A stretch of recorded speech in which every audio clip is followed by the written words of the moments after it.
Well, this was once a nation of farmers. As recently as the turn of the 20th century, 40% of Americans lived on farms, and now less than 1% does. And we also had nearly 7 million farms across the country just before World War II, but now we have barely 2 million. It's the inevitable result of economic development. As Bob Buckley shows us in this evening's Buckley Report, there is a way to do that sustainably. This was my granddaddy's farm back in 1920. For Gerald Fryer, we're bagging corn today. This isn't so much a farm. Go ahead, I'll hold it. Put 50 pounds to a bag and sell it to deer hunters. As it is a way of life. We'll probably bag 6 pallets today. A way of life that helps feed America. Corn, wheat, and soybeans. And occasionally provide something a bit more aesthetic. And my wife and daughter deal with the cut flowers.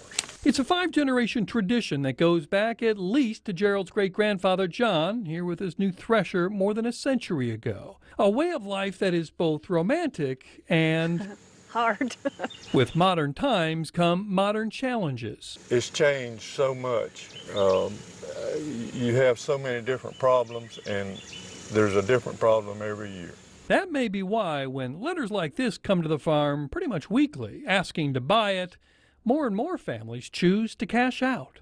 It's economics. As generational changes occur, when a realtor comes by and offers a pretty good price for the farm, it's tempting to take it. Guilford County farmer Steve Troxler is also the state's agriculture commissioner. We've led the nation in the past in the disappearance of farmland.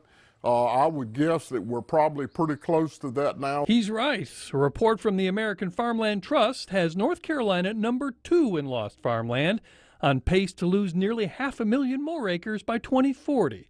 A serious challenge to what is, at $100 billion a year, by far the state's #1 industry. So this was the first building we built? But as the state continues to diversify its economy, it's the perfect example of a flexible, highly accommodating space. It needs development, and that's where Brian Hall comes in. He's the head of Samet Corporation's real estate side and says that industry follows local governments, which have already decided we want single-family residential here. We'd like industrial here. Where they're placing their sewer lines and where they're placing their water lines drive where we're going to invest and where we're going to construct. We can't necessarily go out into the farm fields and build what we want because the utility services aren't there to support it. What is eating up farmland is developments where homes are spread out, which is why the Farmland Trust recommends more high-density residential communities like this one that Samet built in Winston-Salem recently. Can this state's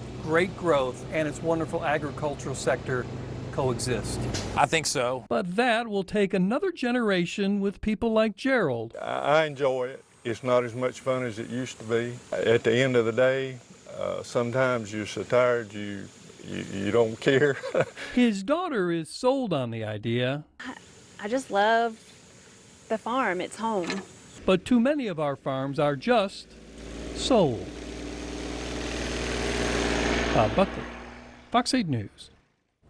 Commissioner Troxler says the State Department of Agriculture does have a program to help families keep their land as a farm even when they no longer work that land themselves.